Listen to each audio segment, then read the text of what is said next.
Seguimos tratando con el carácter del siervo de Dios. Y hoy quiero hablar sobre que tiene que ser sabio, un sabio, una persona sabia. La verdad es que la unción de Dios y la gracia de Dios y la guía del Espíritu Santo nos puede hacer vivir en sabiduría. Yo recuerdo una pregunta que le hice a una hermana que lleva un ministerio de ayuda a mujeres que han tenido un aborto y es psicóloga, y yo le dije, ¿qué es lo que te ayuda o qué es las herramientas que utilizas para poder ayudar a esas personas? ¿Lo que aprendiste en la universidad o la guía del Espíritu Santo en tu vida? Digo, mira, el título universitario es para tapar la boca al mundo, pero lo único que ayuda es la acción del Espíritu Santo, y esa es la verdadera sabiduría que tengo, ¿no? Decía, y mira, 10 años de terapia no son capaces de hacer lo mismo que un fin de semana en un retiro donde la unción del Espíritu Santo actúa. Y eso le da un prestigio también profesional, pero que no es suyo. Recuerdo un cirujano que decía, cristiano, un hermano que decía, yo cuando ya no tengo más conocimiento y no puedo ayudar a salvar a las personas, yo y mi equipo nos ponemos de rodillas en el quirófano y le pedimos a Dios que actúe. Y hemos sacado gente adelante por la gracia de Dios y no por nuestro conocimiento. Claro, cuando salen de allí, guardan el secreto. No, glorifican a Dios, ¿no? Pero dices, el prestigio profesional viene por la sabiduría que Dios da, no por la que ellos tienen de sí mismos. Dice en la carta a los Efesios, capítulo 5, versículos 15 al 17, dice, mirad con diligencia cómo andéis, no como necios, sino como sabios, aprovechando bien el tiempo porque los días son malos. Por tanto, no seáis insensatos, sino entendidos de cuál sea la voluntad del Señor. Muchas veces es el gran conflicto, ¿verdad? ¿Y yo qué sé lo que Dios quiere? ¿Cómo no vas a saber lo que Dios quiere?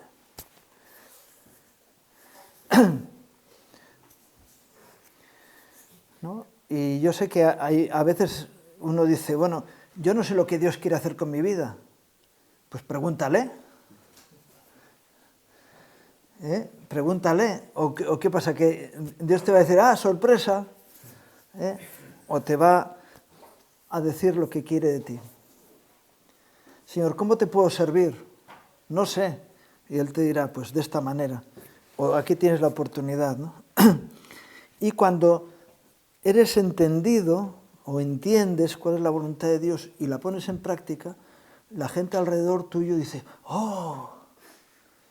¡Wow! Esta persona, qué sabia que es. ¿Cómo sabe estar en el sitio oportuno? ¿Cómo sabe dar la palabra adecuada? Y tú dices, yo me voy a callar cuál es mi truco, mi secreto, que es el Señor el que actúa a través mío. Y lo realmente sabio es eso, de pedirle a Dios que dirija nuestra vida, ¿no? Tremendo Salomón, ¿verdad? Se le aparece el ángel y le dice, pide lo que quieras.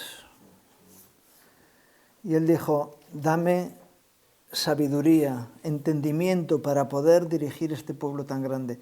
Dice la Biblia que no hubo ningún hombre más sabio que él en la historia, salvo Jesús cuando vino, evidentemente, ¿no? Pero al final esa sabiduría le hizo pasarse de vueltas. Pero en principio, cuando él fue un hombre humilde y que vivió en la gracia y en la dirección de Dios, llamó la atención al mundo entero. Y él sabía, la sabiduría que tengo no viene de mí, sino que viene de lo alto, que me hace ser sabio. Y qué bueno que podamos anhelar y buscar la sabiduría. Si vas al libro de Proverbios, creo que no he elegido ningún texto de Proverbios, ¿no? Bueno, sobre todo los primeros capítulos de Proverbios hablan todos de la sabiduría. La sabiduría, la sabiduría. Los Proverbios los escribió Salomón en sus primeros años, en los años buenos, en los que siguió la voluntad de Dios en su vida. Y luego el Eclesiastés lo escribió en los últimos años de su vida, en la depre, de no haber sido todo lo sabio que podía ser. Y en un proverbio dice que no seas demasiado sabio. ¿Cómo se puede ser demasiado sabio? Cuando te pasas de vueltas, cuando vas por encima de... y ya te crees tú que eres tú el sabio, ¿no? Y entonces, como la tuerca que se pasa de... ya no vale para nada. Qué bueno que podamos anhelar y buscar la sabiduría de Dios para nuestra vida. A lo mejor tienes que hablar con alguien y no sabes qué decirle. Qué bueno que te pongas delante de Dios y le digas, Señor, dame palabras oportunas. Hay un don, uno de los dones del Espíritu, que es palabra de sabiduría, ¿verdad? Y es, Señor, dame la palabra oportuna. Trae discernimiento a mi corazón para que pueda decir lo correcto. Dame la acción oportuna para que pueda hacer lo que tengo que hacer realmente. Y los demás dirán, oye, eres puntualmente oportuno, porque la palabra oportuna qué buena es, ¿no? La palabra dicha o la acción hecha en el momento oportuno, qué buena es, ¿verdad? Qué bueno que seamos sabios y que podamos manifestar esa sabiduría en nuestras vidas. Ese amén ha sido poderoso. ¡Wow!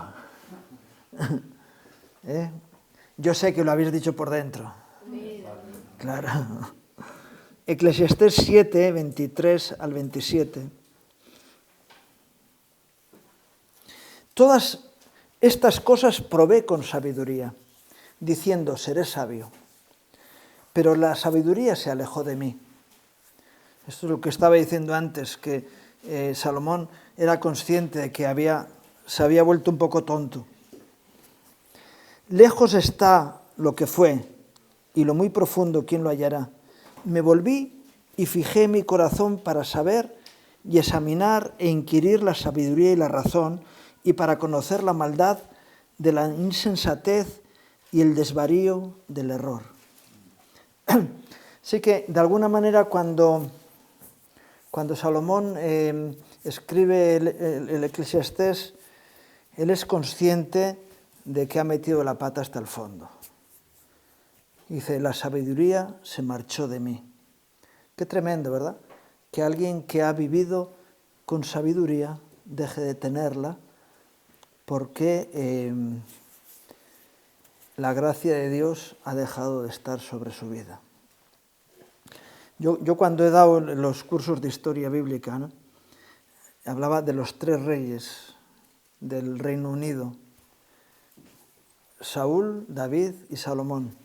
Los 3 tuvieron las mismas posibilidades de ser de bendición, porque los 3 comenzaron siendo humildes. Los 3 fueron ungidos y fueron reconocidos por el pueblo. Es decir, partieron desde la misma base. De los 3 solamente uno permaneció. ¿Por qué? Porque no se enorgulleció, es decir, no se quedó con el puesto. David fue el único que mantuvo su humildad a lo largo de todo su reinado. Tanto Saúl, cuando se entera que Dios le va a quitar el puesto, se agarra a él como... no es sabio agarrarse a un puesto.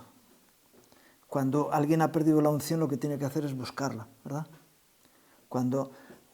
Y es lo que está diciendo él. Me propuse adquirir otra vez sabiduría. No sé si lo logró o no, pero en el momento en que empiezas a tomar decisiones equivocadas y hacer las cosas mal y no tener la gracia que tenías antes, vuélvete al Señor. Y como dice el mensaje a la iglesia de Éfeso, vuelve a hacer las primeras obras. Dile, Señor, quiero ser nuevo, quiero no creerme que sé ya las cosas. Cuentan que David busca dirección de Dios para la batalla y el Señor le da una estrategia. La siguiente batalla, David vuelve a pedirle al Señor que le dé estrategia. El Señor le cambia la estrategia. El enemigo ya había aprendido la primera estrategia. Se había preparado para enfrentar aquello que él había hecho de forma innovadora, pero ahora utiliza otra estrategia diferente y vuelve a vencer. Si él dice, no, yo ya he aprendido, ya sé, yo ya soy suficiente, ¡pum!, tortazo. El sabio es aquel que no se cree, sino que busca la dirección de Dios cada día en su vida, ¿verdad? ¿Quieres ser un Salomón? ¡Wow! Viene hasta la reina de Saba, vino a ver, oye, que he oído. Y dijo, todo lo que he oído no tiene nada que ver con la realidad de lo que estoy viendo ahora. Y sin embargo, este hombre terminó de mala manera. Ser sabio, ¿verdad? Es importante. Si nos vamos a la primera carta a los Corintios, en el capítulo 2 y versículos 6 al 10,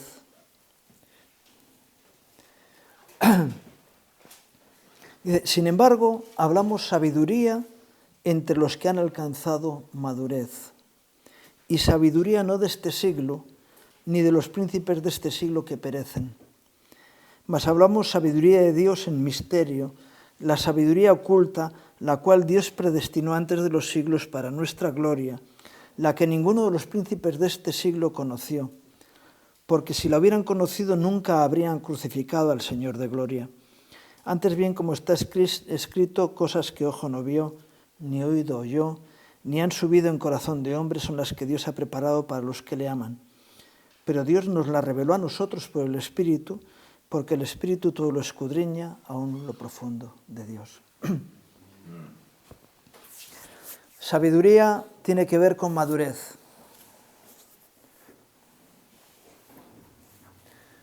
¿Qué es lo que nos hace maduros? El ser independientes, el decir yo ya me lo sé todo, lo que te hace maduro es aceptar y reconocer tu dependencia de Dios. Cuando uno es maduro cuando dice, ya he metido la pata tantas veces que no quiero volver a cometer estos errores.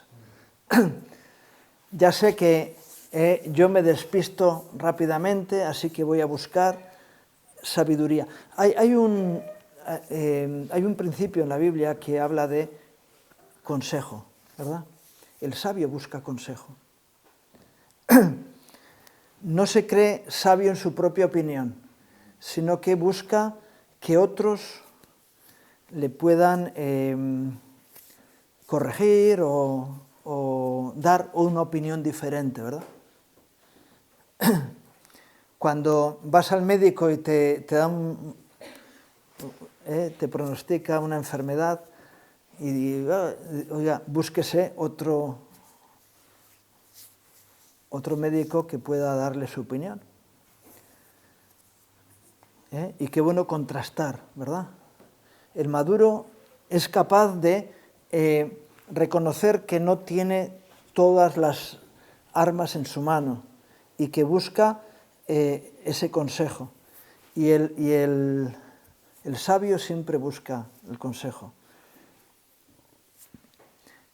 En la multitud de consejeros está la sabiduría, dice un texto, en otro dice la victoria. Qué bueno que siendo maduro porque entiendes que no las tienes todas contigo, sino que buscas el consejo de Dios, por supuesto, y el consejo de otros que te puedan ayudar, ¿verdad? ¿De quién buscarás el consejo? ¿De aquel que fracasa o de aquel que acierta? Del que acierta, ¿no? Cuando ves a alguien que le va bien, está siendo bendecido y hay frutos en su vida, dices, oye, ¿tú cómo lo haces? ¿Verdad? También le puedes decir al que se equivoca y al que fracasa, oye, ¿tú cómo lo haces para no hacer lo mismo? Para no hacer lo mismo. Pero el maduro es aquel que es capaz de asumir sus propias debilidades y limitaciones y buscar consejo alrededor, ¿verdad? Y sobre todo el consejo y la dirección de Dios. Esa sabiduría que viene por revelación. Yo sé que el mundo nos enseña a que la sabiduría viene a través del conocimiento. Es mentira.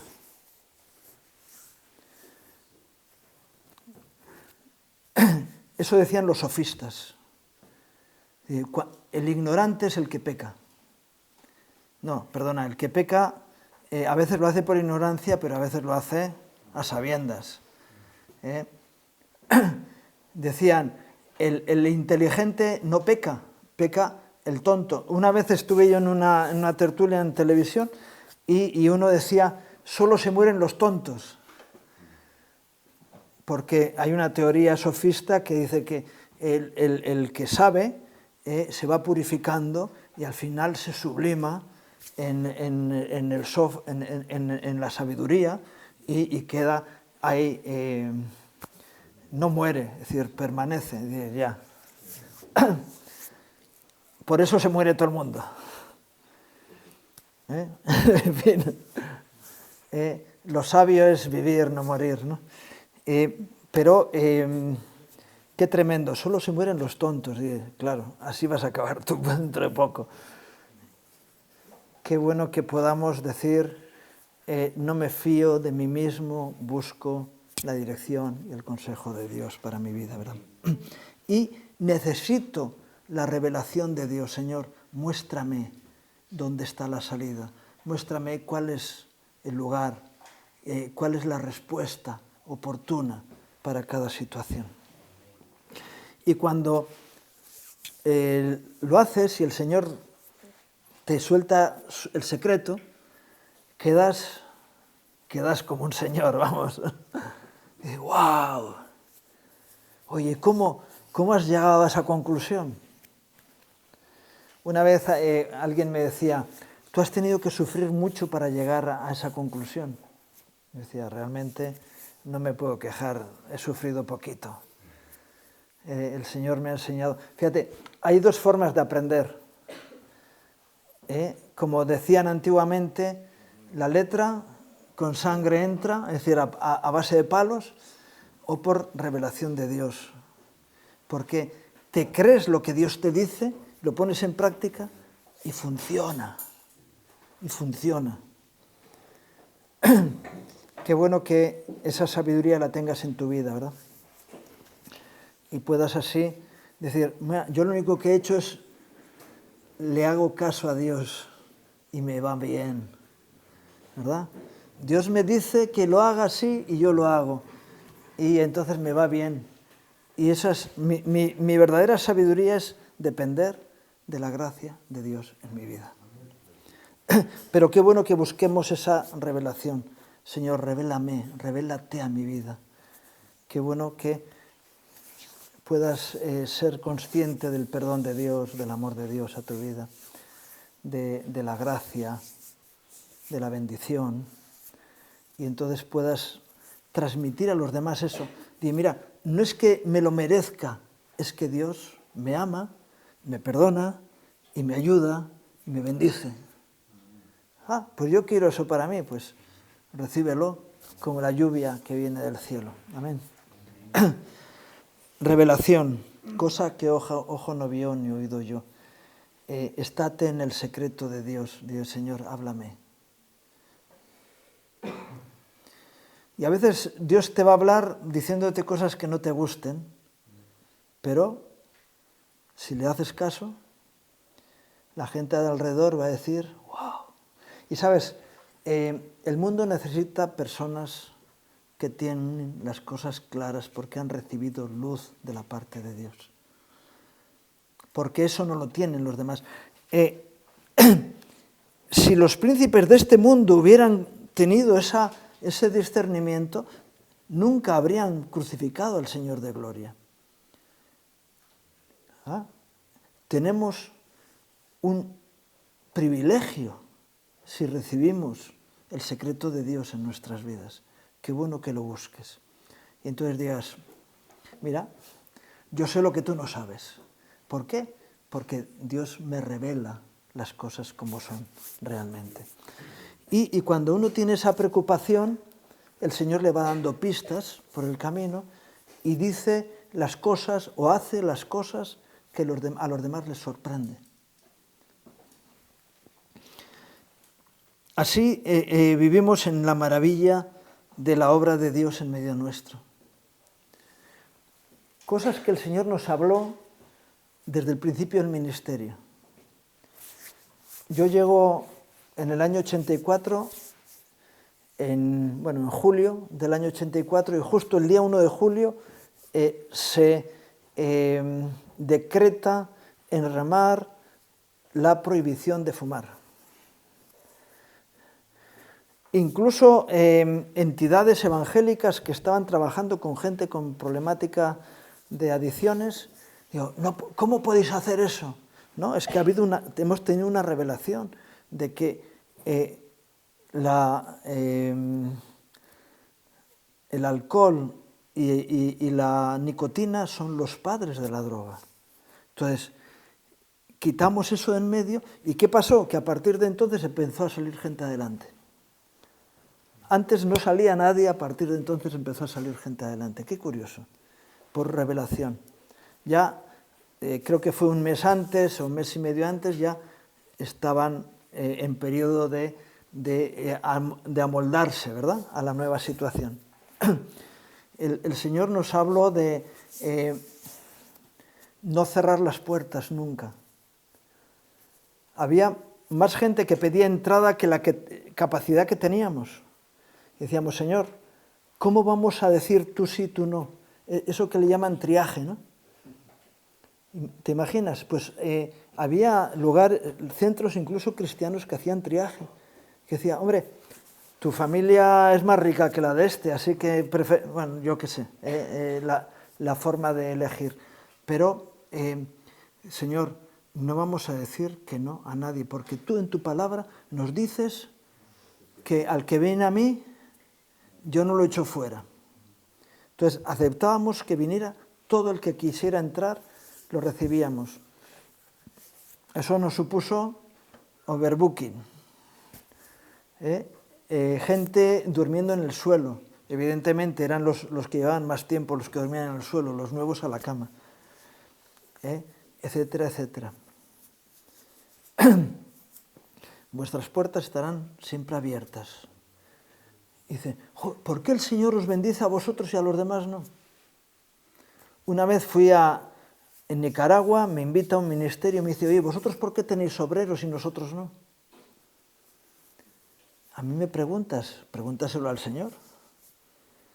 ¿Por qué hemos recibido gracia y bendición? Porque Dios nos ha revelado puertas y nos ha dado llaves para conseguir ayudar a las personas que estaban alrededor nuestro. Yo me acuerdo cuando yo llego al ministerio y me siento al lado de una persona que tenía una vida absolutamente diferente a la mía. Yo venía del mundo universitario. Y al lado un delincuente con problemas de drogas, tal, no sé qué. Y yo decía, Señor, ¿de qué hablo yo con esta persona? Porque hasta ni el equipo de fútbol no es el mismo. ¿De qué hablo yo con este? Y el Señor me dijo, bájate un nivel más abajo. Y a un nivel más abajo teníamos el mismo nivel de problemática personal y podíamos tener comunicación. Y dije, puedo comunicarme con ellos, porque a otro nivel más profundo somos iguales. Y yo podía entonces mantener conversaciones con la gente que estaba a mi alrededor. No podía hablar de atracos, ni podía hablar de drogas, porque yo no sabía de eso, pero podía hablar de la problemática personal más interna, que esa era la misma que podía yo haber experimentado en mi vida. Y así Dios nos da revelación. Y qué bueno que tú, cuando veas a alguien con un problema, dices, yo le quiero ayudar, pero no sé cómo. Señor, dame el discernimiento, la revelación de cómo puedo ayudarle. Y entonces serás sabio, porque tendrás una llave que los demás no tienen. Amén. ¿Quieres ser sabio? Pues ala. En el mismo libro de 1 Corintios, capítulo 1, versículos 18 al 25, dice, porque la palabra de la cruz es locura a los que se pierden, pero a los que se salvan, esto es a nosotros, es poder de Dios. Pues está escrito, destruiré la sabiduría de los sabios y desecharé el entendimiento de los entendidos. ¿Dónde está el sabio? ¿Dónde está el escriba? ¿Dónde está el disputador de este siglo? ¿No ha enloquecido Dios la sabiduría del mundo? Pues ya que en la sabiduría de Dios el mundo no conoció a Dios mediante la sabiduría, agradó a Dios salvar a los creyentes por la locura de la predicación. Porque los judíos piden señales y los griegos buscan sabiduría, pero nosotros predicamos a Cristo crucificado, para los judíos ciertamente tropezadero y para los gentiles locura, mas para los llamados así judíos como griegos, Cristo, poder de Dios y sabiduría de Dios. Porque lo insensato de Dios es más sabio que los hombres y lo débil de Dios es más fuerte que los hombres. ¿Qué victoria podía haber en ese sacrificio de Jesús? Cualquiera con un poquito de conocimiento podía decir, bueno, de hecho Pedro es lo que le dijo al Señor. Cuando él le dice, yo voy a morir en la cruz, me van a matar. ¡Uy, que eso no te acontezca! ¿Cómo? Los discípulos que iban camino de Emaús iban diciendo, esperábamos que él fuera nuestro Salvador y hace 3 días que lo mataron. Ahí no hay respuesta ya. Y sin embargo, era el punto crucial de la victoria de Cristo contra todas las huestes del mal. La entrega, el sacrificio producía vida. Jesús ya lo había dicho, si el grano de trigo no cae en la tierra y muere, queda solo, mas si muere, lleva mucho fruto. ¿Cómo lo puedes eso tú aplicar en tu vida? Para ser sabio, decir, si yo estoy dispuesto a morir por los demás, eso va a producir beneficio en aquellos que me rodean. Y yo voy a tener respuestas en mi ministerio. Aquel que no está dispuesto a morir por los demás, se queda solo. Aquel que espera que los demás mueran por él, se queda solo. Aquel que dice, mira, ¿qué puedo yo renunciar? Hoy hablaba yo con un hermano. Me dice, claro, una familia que hay en la calle, que están viviendo en un coche, y que, ¿cómo puede ser eso? Y que intentan a ver si pueden entrar en remar. Y digo, oye, que vayan a la oficina de ingresos y allí les van a dar las condiciones. Digo, no, ya han estado y no quieren las condiciones. Digo, bueno, pues entonces allá ellos, es su problema. Dice, ya, pero ¿y cómo podemos solucionar el asunto? Digo, pues mételos en tu casa. Ya. ¿Cómo lo voy a meter en mi casa? ¿Tú sabes por qué existe remar? Porque una familia estuvo dispuesta, no solo dispuesta, sino que lo hizo, que metió en su casa a gente que no conocía de nada y que necesitaban ayuda. Ese fue el principio de este ministerio. Y cuando nosotros hacemos lo mismo, volvemos a hacer lo mismo, hay gente que recibe el amor de Dios en su vida y cambia. ¡Wow! Como fruto de un sacrificio personal, otros salen bendecidos. El apóstol Pablo decía, yo os amaré más aunque sea amado menos. Y él estaba dispuesto a dar su vida, es decir, gastaré de lo mío, me gastaré yo mismo. Porque había entendido que esa era la sabiduría para poder tener un crecimiento ministerial. La muerte a uno mismo produce beneficio en los demás, que hace que los demás también crezcan y puedan producir un fruto para tu propia vida. Lo insensato de Dios, es decir, aquello que es incomprensible, pero la sabiduría del diezmo, ¿verdad? Algunos lo utilizan como medio de buscar la bendición de Dios, ¿no? Pero este ministerio, un día entendimos que teníamos que comprometernos en el diezmo para la obra internacional. Estamos en más de 70 países porque hemos sido fieles en el diezmo. Normalmente cada año, cuando hacemos el balance, sale más del 10% para afuera. Y Dios nos sigue bendiciendo. Y les decimos eso a los países, separar el diezmo, porque es parte del sistema de funcionamiento de Dios. Y a la gente en la iglesia le decimos, si aprendieras a renunciar, por lo menos al diezmo, verías cómo Dios es fiel.